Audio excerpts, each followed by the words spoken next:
ولایت نیوز میں آپ کا خیر مقدم ہے۔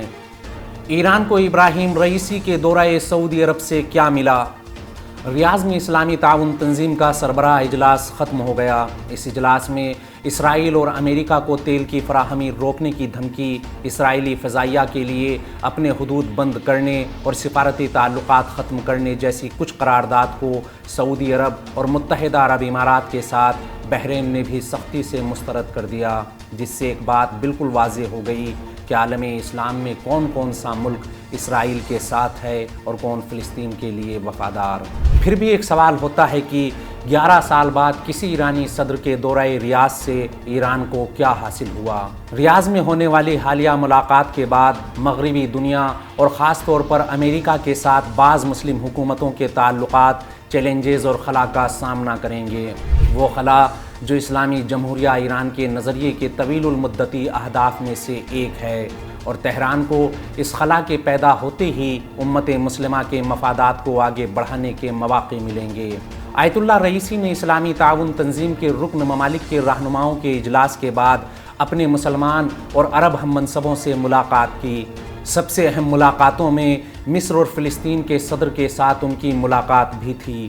اس ملاقات میں صدر رئیسی نے ایک اہم ترین امن میٹنگ کا ذکر کیا جو مصر کے دارالحکومت قاہرہ میں منعقد ہوئی اور مغربی ممالک کی اڑچنوں کے سبب ناکام رہی، اور اس میٹنگ کا کوئی بیان بھی جاری نہیں ہو سکا۔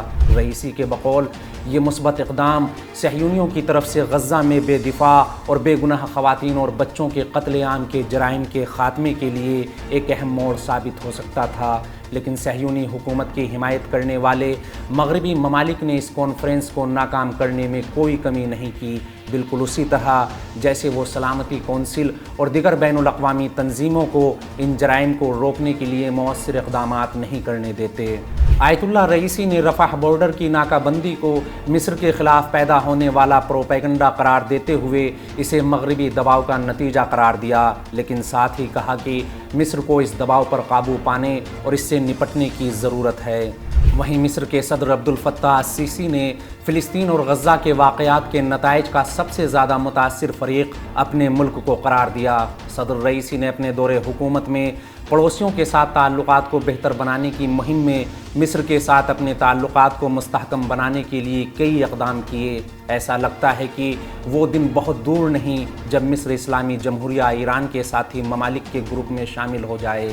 سعودی عرب کے ولی عہد محمد بن سلمان کے ساتھ ان کی ملاقات اور سرزمین عرب سے فلسطین مسئلے پر ایک متحد آواز کو بھی اس سفر کی کامیابی مانا جا سکتا ہے۔ 7 سال تعلقات ختم رہنے کے بعد 11 سال بعد کسی ایرانی صدر کے سعودی دورے پر دونوں ممالک نے آپسی روابط کو مستحکم کرنے اور مستقبل میں دو طرفہ امور اور علاقائی مسائل پر تفصیلی بات چیت کرنے پر اتفاق کیا۔ صدر مملکت نے ریاض میں اسلامی تعاون تنظیم کے اجلاس میں شرکت کے دوران مزاحمتی ممالک کے رہنماؤں سے ملاقات کی اور غزہ کی تازہ ترین صورتحال پر تبادلہ خیال کیا۔ عرب ممالک کی جانب سے شام کے بائیکاٹ کے 10 سال بعد اسلامی اور عرب ممالک کے سربراہان کے اجلاس میں شام کے صدر بشار اسد کی موجودگی اس اجلاس کا ایک اور پرکشش نقطہ تھا۔ سعودی دارالحکومت میں ایران اور شام کے صدور کی ملاقات نے اس اجلاس کو اور سرخیاں دیں۔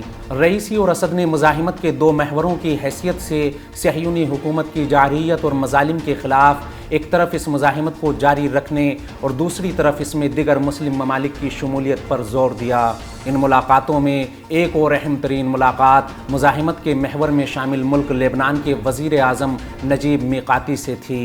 لبنانی وزیر اعظم کے ساتھ ملاقات کرتے ہوئے آیت اللہ رئیسی نے کہا کہ مزاحمت کی بنیاد دشمن کے حملوں کا سامنا، مظالم کا مقابلہ اور ملک کی حفاظت پر مبنی ہے۔ حزب اللہ کے اسلامی مزاحمتی اقدامات حکمت اور عقلیت پر مبنی ہیں، لیکن اسرائیلی حکومت کے پاس کوئی منطق نہیں ہے اور نہ ہی اسے کوئی دلیل اور بات سمجھ میں آتی ہے، وہ صرف طاقت کی زبان سمجھتا ہے۔ انہوں نے کہا کہ اگر یہ سربراہی اجلاس کسی نتیجے پر نہ پہنچا تو اس بات کا قوی امکان ہے کہ خطے کی عوام خود ہی میدان میں آ جائے۔ میقاتی نے غزہ کے عوام سے اظہار ہمدردی کو ناکافی بتاتے ہوئے مسئلہ فلسطین پر عالم اسلام کو یکجا کرنے اور غزہ کے مظلوم عوام کی مدد کے لیے عملی اقدامات کرنے کے لیے آیت اللہ رئیسی کی سفارتی کوششوں کی تعریف کی۔ ملیشیا کے وزیر اعظم ایک اور مسلمان عہدیدار تھے جنہوں نے ریاض اجلاس میں ایران کے صدر سے ملاقات کی۔ دو اسلامی ممالک کی حیثیت سے ایران اور ملیشیا نے مظلوم فلسطینی عوام کے حقوق کی حفاظت کے لیے ریاض اعلامیہ کی شقوں پر عمل درآمد کا صراحت سے اعلان کیا۔ آیت اللہ رئیسی نے کہا کہ جو ممالک اسرائیل کو تسلیم کرنے کے حق میں تھے اور اس سے معاہدے کر چکے وہ پشیمان ہیں، خواہ وہ اس احساس کا اظہار نہ کریں۔ انہوں نے کہا کہ مزاحمت کے مقابلے میں اسرائیلی حکومت کو جو شکست اور ذلت نصیب ہوئی ہے اس کی بھرپائی ممکن نہیں۔ ملیشیا کے وزیر اعظم انور ابراہیم نے بھی مسلم ممالک سے اپیل کی کہ وہ اسرائیلی حکومت کی حمایت کرنے والے ممالک کی بھی حمایت بند کر دیں۔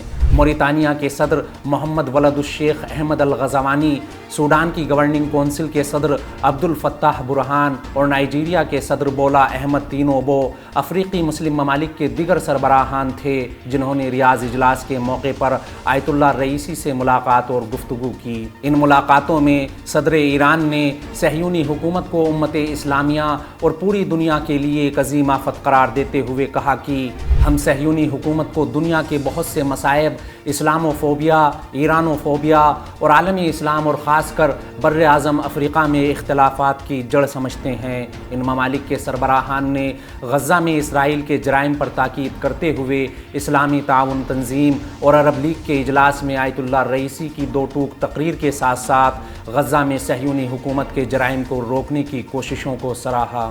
آیت اللہ رئیسی نے اپنے بیان میں قرآن مجید کی آیتوں کا سہارا لیتے ہوئے فلسطین کے بارے میں ایران کے موقف کی بھی وضاحت کی۔ شامی صدر بشار اسد اور اردوغان کی ایک ہی منچ پر موجودگی، نیز بن سلمان اور رئیسی کی ملاقات کے بعد اس اجلاس کے بیان نے امریکہ کے لیے درد سر پیدا کر دیا۔ تہران نے تل ابیب کی بربریت کے آغاز کے ایک دن بعد ہی عالمی حکام بالخصوص اسلامی ممالک سے مشاورت اور فون کالز کا آغاز کر دیا تھا۔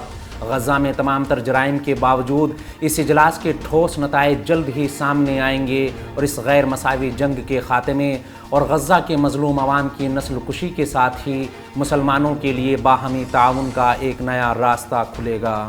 اس خبر میں فی الحال اتنا ہی۔ قومی، بین الاقوامی اور عالمی اسلام کی اہم خبروں سے باخبر رہنے کے لیے ولایت نیوز سے جڑے رہیے۔